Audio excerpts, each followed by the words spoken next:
mine! You did it. You cut up his brain, you bloody baboon! We thank thee for always watching over us and keeping us right.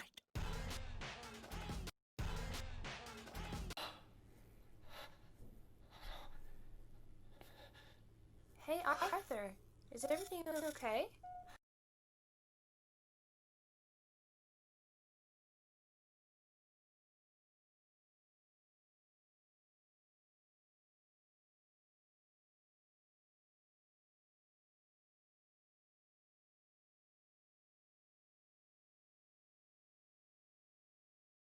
We drove around all day and there's not a single job in this town. There is nothing, nada, zip.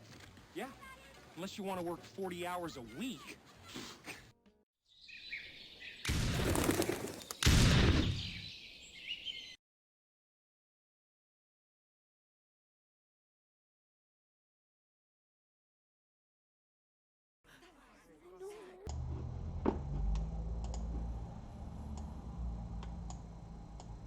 Hello. All right. Hi everyone. Thanks again for tuning in. My name's Christina. I'm a texture and look development artist at Rising Sun Pictures, which is based in Adelaide, Australia.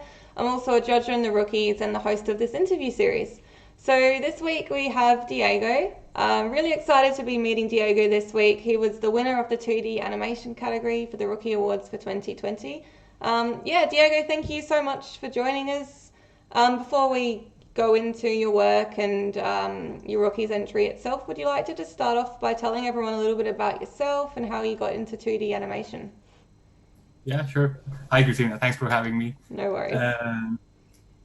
I'm actually from Spain and I studied architecture because back then animation wasn't like in our radar, like in high school or anything. I don't think there even was any like courses or anything that I knew of. Now, I think lately there's been popping out a few universities, but back then there was nothing. So I did architecture, and through that I got a bit into like 3D modeling, but obviously just buildings and stuff. And so I did this course about 3D animation and I really liked it. So I started looking up courses. I was already finishing my architecture degree, so these animation courses were starting to pop up all over Spain. So I started doing this one course where we did a bit of everything, like 3D modeling, concept art, storyboard, and 2D animation. So I really liked everything about animation. I was like a generalist. And as I finished my architecture course, I wanted to go to like a proper university, and I looked up Gobelin, which is in Paris, and it's very well known. And as a student of animation in Spain, they always show us their work and everything. So I applied, and it was there where I really got into 2D animation. So I went in as a generalist. I did mostly 3D, but I left as a 2D animator because all the influences you get there and everything really moves you towards that direction. And yeah, so I was super happy to find that, and it was a long process. I wasn't like the typical 5-year-old who watches Disney and wants to be an animator all his life. I really enjoyed animation, of course, but it took me a while to figure things out. Wicked. So the course that you went to, which caused you to really enjoy the 2D animation, was it just animation based, or did you learn modeling and texturing and other components of the pipeline as well? How specialized was the course? It's a master's in Paris.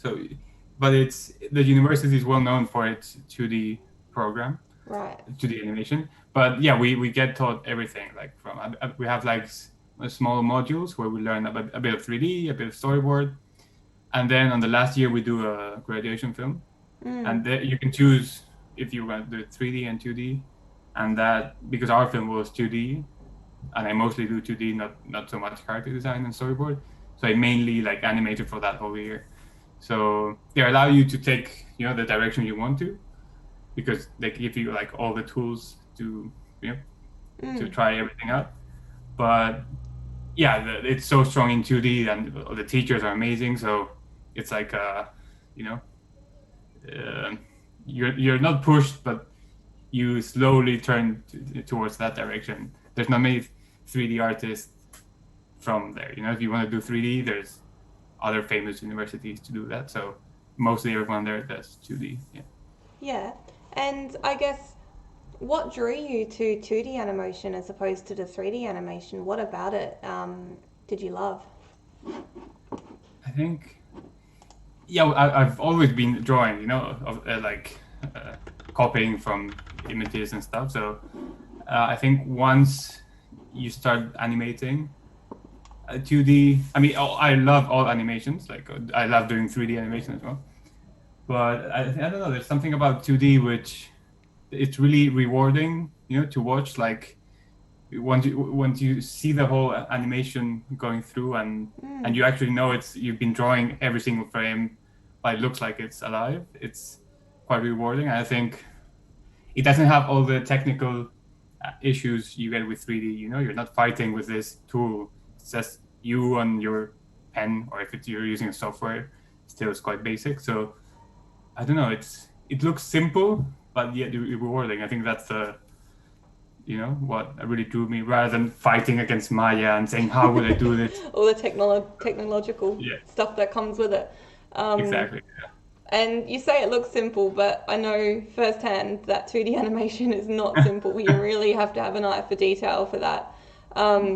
Just out of curiosity, do you work traditionally or predominantly digitally? Yeah, digitally predominantly. Yeah, for sure. I did a bit of paper animation, and it was really hard because I really rely on rewatching my animation like 2,000 times to like slowly perfecting each bit. Yeah. And just by flipping it in paper, it's so hard. It's so hard for me. So yeah, 100% digital animation. Yeah. Wicked. No, that's so cool. Just going through your entry, I was absolutely blown away and amazed by the detail and just the performance you were able to portray through 2D means. It's really quite awesome. I will just mention we got a couple of people in the audience, which is really awesome to see. Looks like one of our past interviewers is watching, Andrea, so that's pretty cool. And some other people. So guys, if you have any questions, feel free to pop them in the chat, and we'll ask Diego as well.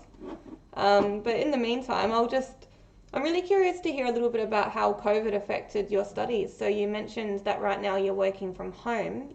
Did that affect your studies at all, and I guess the networking component of your degree? Well, I was lucky enough to graduate a few months before the lockdown. Yeah. So I know like the year below me, like all the graduation films and all the graduation itself and all the recruitment process had to be done from home, which is really bad. But we were lucky that we finished before that. So for me, it was like just working a few months professionally and then straight to lockdown. So on one side, it was lucky that all my studies were done normally. But yeah, working, having to all of that network aspect of starting out and everything had to be done mostly remotely. But I think it's been going well, so I can't complain. It's a small issue in what could have been like a horrible experience in this pandemic. So I'm grateful for that. It sounds like you've got some really secure and awesome work going on. Can you tell us a little bit about that? I don't think I can share what you're working on, but exactly at the moment. Yeah, but I think how it works in London. I'm a freelance animator in London at the moment, so I like rotate around a couple of studios, and I change every month or so. I change project, and at first I was quite scared of being a freelancer because there's a lot of uncertainty. What are you going to be working on next? But once you enter that like circle of studios, there's so much work, at least in London, that you just keep rotating, and there's always some really cool projects coming along. So I think the problem is saying no to like things you really want to do, because they overlap with other things you're doing. So it's actually, in that sense, it's been great. I think, like I've told some people, I think because of the pandemic and because of live action cannot be done at the moment, at least in London. Yeah, of course. There's I feel like there's more work in animation because it can be done from home. So yeah, that like I feel like I'm very lucky to be in an industry that can be done from home and it hasn't been as affected from the virus. No, that's really wonderful. I mean, it's really fortunate to have found work, especially in the pandemic. So you must be doing something really right. How are you finding working from home? Are you struggling with it a bit, or do you enjoy it? Yeah, I'm actually really enjoying it.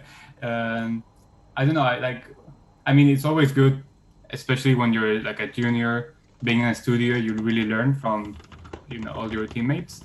So that's what I'm missing, I guess, but you still get to, talk to those people and see their work, which is great. But, staying at home, you avoid the commute. My girlfriend is studying to be a chef. So having her at home is great. So yeah, actually, I'm enjoying working from home. Sometimes it's a bit, you feel a bit stuck. Like Yeah. I think I told you, I'm in self-isolation right now because I traveled from Spain, and if you come into the UK, you have to do 2 weeks of isolation. Yeah. So it can get a bit, like if you're like, I don't know, in jail or something, I can't go out for groceries or anything. But other than that, it's Yeah. it's a small thing to complain, so yeah, I'm liking it from home. Yeah. Well, that's great, and it sounds like, well, it looks like you got a really cool little setup, and I mean, if you've got your girlfriend with you as well, so you're not getting lonely, I can imagine that would be really lovely. So no, that's really good to hear. I'm really happy for you. Yeah. So a little bit about your rookies entry itself. I guess what I'd love to know is, first of all, what made you enter the rookies? We got our university, so Gobelin, the course, the 2D course I said before. They told us about it and they asked us if we wanted, to participate. And yeah, so I researched a bit about the rookies, and I saw like the amazing, content that was in there. Sometimes you can't believe it's actually like students doing that, like all the 3D categories and all that. It's It's a amazing. bit daunting, doesn't it? Yeah, but yeah, so I just you apply, you never know, so just send your stuff and see if there's any luck. So yeah, I think it was thanks to my school that Hey, Arthur. told us about it. Is And everything everything. okay? Yep. And how do you feel that you've won? Yeah, Sounds I don't pretty know, it's- that's pretty yeah, it's a amazing, bit right? surreal. Yeah, it's it's so surreal. Like I don't know, like why these things happen. Yeah, Oh, I wow, don't know. that's why. It's great. I don't know what the jury was thinking. It was yeah. Drove around all day. Well, we obviously saw some talent in you. There was nothing, nada. Yeah. You want to work 40 hours a week. So can you tell us a little bit about your entry as well? So are they a because I'm just playing it in the background now for everyone to see. Is it a compilation of your student work? Is that, Yeah. can I imagine what it was? Yeah, so well, as my course is 2 years, right? So the second year is my graduation film. But for the whole year, we just work on that. But on the first year, we have like different exercises, we have like acting exercises, walk cycles, and also if you want in your spare time, you can help out the year above in their graduation film. So that way you can have some. It's like work experience in a sense because they're like the studio and they're giving you a shot and they give you feedback because it's their graduation film, so they really want that to turn out great. So you animate for them and you really learn, especially because you're doing your graduation film next year, so you learn about the whole process. So that my demo reel is basically a bit of the exercises we do in first year with some shots of those graduation films I helped out as a. And then shots from my own graduation film. So it's exercises from both years. Unless you want to work 40 Amazing. hours a week. Someone in the audience has just said that they really love your short film Friend. Which one was that one? Yep. Yeah. So that's one of the short films done by people a year above me. It's called Best Friend. It was really great, and the people like the directors are, super talented and great. So it was Yeah, it was. It's the one I think of the guy looking in the mirror, like looking at like a thing. With the pimple. Yeah, it's like a kind of like a Black Mirror thing, and they have this. I don't know how you say it in English, but like a thing in the forehead which you can project like virtual friends. Hey, Arthur. So it's like a futuristic kind of Oh my goodness. setup, and it's really it's amazing, and like they won an Annie and everything, so they're doing very well.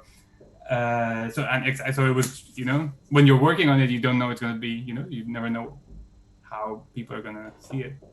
So I just worked on it because I admired the people working on it, and I learned so much, so many things that we brought into our own film. So yeah, I'm happy that people know that film. So Diego, I'd love to hear a little bit about your process of how you create animations. I guess me myself, I've come from a bit of 3D animation, so I understand how to produce 3D animation, and that you produce your key poses and your blocking phase and things like that. But I guess the software helps out a little bit with those in between the poses. So how do you go about doing that, achieving that with 2D animation? Do you sort of create set poses, or do you go frame by frame? Yeah, I think it's similar to 3D in that sense. I'm guessing different people approach it different ways. Like in my graduation film, my team members, some of them like did really clean keyframes of the whole shot, like every 10 frames or so. But I do like a rough pass of everything, like on twos, like basically all the poses are there, but it's super rough, kind of like a blocking in 3D, like all the heads are spheres with a cross and stuff like that. So you can't really tell the character from one another. But I get like all the timing, all the curves, posts, like kind of the silhouettes and stuff like that going. And once that is more or less working, I start to put the characters in models. So I do like, I define the key poses. And so basically like in 3D, and once you have that, you in between. You don't have the computer to like help you do the curves and everything, but it's just like manually in betweening. It's the same. It's very similar, I think. And what software do you use to do that? It's called TV Paint. It's okay, never heard of that one. One of the most known. Yeah, and I imagine that would provide you when you do the drawings. I imagine that would allow you to be able to animate on the fly. Oh look, my cat's in the background. Yeah. Sorry. Sorry, distraction. Yeah, wicked. Can you tell us a little bit more about that program for those who haven't heard of it? Yeah. I think it's one of the softwares that's most similar to actual drawing, because there's other softwares like Flash or Toon Boom, which it's vectorized. So every line you draw is an actual vector, and it doesn't feel like as natural as like drawing on paper. But TV Paint is more like Photoshop. You have different brushes, but with like a proper timeline. It looks like, I think even the team that made the software keeps listening to the feedback from animators, and so it's a program tailored towards animators, and it's super easy to use, and you get to see like the previous drawings, the future drawings. You can move them around to in between. So I think for me it's the best software out there. It's really cool. So I mean, one of the questions is what is your inspiration behind your entry? So I suppose you've already shared with us that there's school projects. But like what inspired you to do some of those projects? So some of the ones that you created yourself, how did you come up with the concept? Yeah, so like one of them in there, it's like a Pope saying something about our brain. That's like a personal project I did on my spare time. It's like an acting exercise. And I felt, because when you're a student about to graduate, I think the most important thing in your mind is like getting a job, and so having a real, that's like everything you do is towards that real. I think after a year since I graduated, it feels like the real is no longer important, because once you start working and meeting people stop asking for the demo reel. But at that stage, when you're a student, it's super important. So I felt like I had to do some shots to prove, the different areas. Like I had to show, I don't know, body mechanics. I had to show acting, lip sync, stuff like that. So I felt like I was missing a bit of lip sync. So that shot, for example, with the Pope, I went through like this catalog of dialogues from films, like short, like 5 to 10 seconds dialogue, to see if something inspired me to animate a character. And I like animating designs from other people, because sometimes when you design it yourself, you get a bit tired. Imagine, yeah. And besides, I'm not a great character designer, so I saw this design by an artist called James Castillo, or Murphy, also called. And I wanted to animate that character, so I looked for a dialogue that would fit him. And on my spare time, I just animated that, aiming to to prove on my demo reel that I could do a bit of everything. That was the inspiration behind that one. The others are mostly exercises, so it's basically a brief. You're told by the teacher, do this. And so it's less liberty. But those personal projects are, for me, more interesting. Yeah. Yeah. I have a question from someone. They want to know, so the camera round trolley shot is very interesting. I imagine that was the first shot in your reel where it sort of pans around the characters. Yeah. How did you achieve that? I want to know too. Yeah. I actually did if you go to my Vimeo page, I did like a breakdown of the whole thing. What did you do? Yeah, but I can explain it now a bit, but that goes in a bit of depth. So if you just search for my name on Vimeo, you should see it. But Yeah. it was like a long process. It involves like references, 3D layouts, and poses. But I think the most difficult part was like the prep, preparing for that shot, thinking about how to approach it. But once you're animating, it's actually pretty straightforward, because the same way you have like a normal acting where you have like different key poses, and then you just in between. This is the same thing, except the key poses are slightly turned between each other, so the in between is just a bit more complicated, but it at the end it just turns around. So yeah, the difficult part was figure out those key poses and figure out the timing so it does look like a it doesn't speed up at some points and slow down at others. But yeah, it was. Yeah, I'm gonna watch that after the interview, because I can imagine in 3D you just get the camera, right, and animate that at the same time. It's a completely different way of achieving that. So I think I've got the right link. I've just popped it in the chat. So if you guys are interested, check out the Vimeo.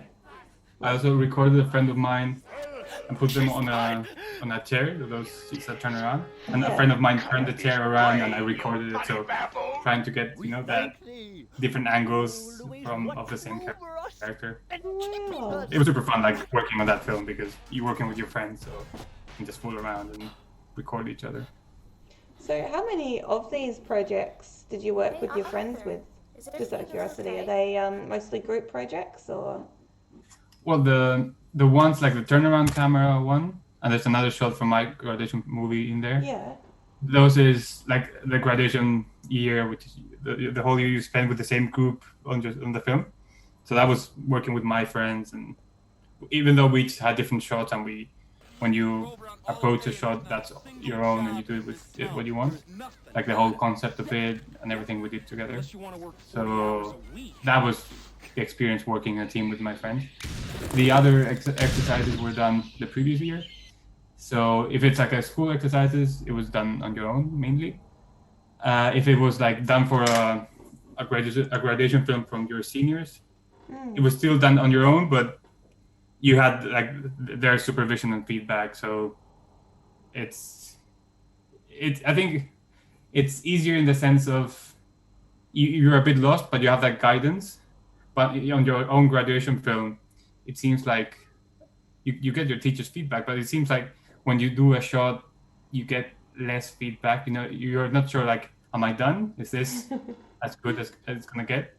But when you have someone else supervising you, it's great, because like they put the level they want to achieve. You know, it's like this is too bad, keep going.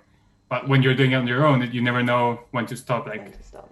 So yeah, that's Yeah, and I mean, when you're working in the industry, you're always working in a team environment anyway. So you always do have that supervisor who's giving you feedback and who's telling you, you know, how far to push things, whether to stop or to keep going. So that's really good that they are mimicking sort of a professional environment.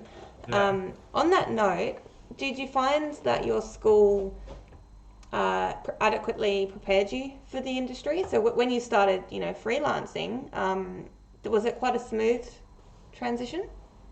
Yeah, it was. Yeah, I think it was because the graduation film itself felt like a normal production. You know, we were all like working. We had our same seats. We were animating for a whole year on this project. So once I started working, it was that basically like a different project. You know, the same environment. You're working. You have the same software, the same tools and everything. It's just you're animating a shot with a different character, but it's and this time you have a supervisor, so that was great, you know. But yeah, so the transition was great because I feel like when I was studying architecture, we learn a lot of theory, we do like school exercises, but it's hard to show the actual construction of a building, you know, when you're a student. But in animation, the school work and the professional work can be very similar because a student short film can look as good as a professional short film sometimes. 100%. Yeah, even in the Oscars, you get sometimes a student short film. So, you know, the process is so similar, you don't really feel the change. I think in other industries, it's a bigger change from school to, Well, I think, I mean, there's definitely a lot of different schools out there. Some are definitely better than others. So it sounds like your school is definitely one of the better ones. And yeah, really prepared you for the industry. I find they're the best schools, right? That mimic that workplace, that professional environment. So that's fantastic. Something I'm personally curious about in the professional sort of sense, when you are working in a team with 2D animation, in 3D animation, you have your character rig, right? So everyone, even though you might have slightly different animation styles, you have the same character. How do you go about creating or achieving that consistency between artists? Or do you just work on the same character, one per artist? No, I mean, ideally that would happen. I think in Disney times, they did that. They had like small teams for each character. Yeah. But like in our graduation film, when we have like 2 main characters that are shown most of the time, we all have to work on them.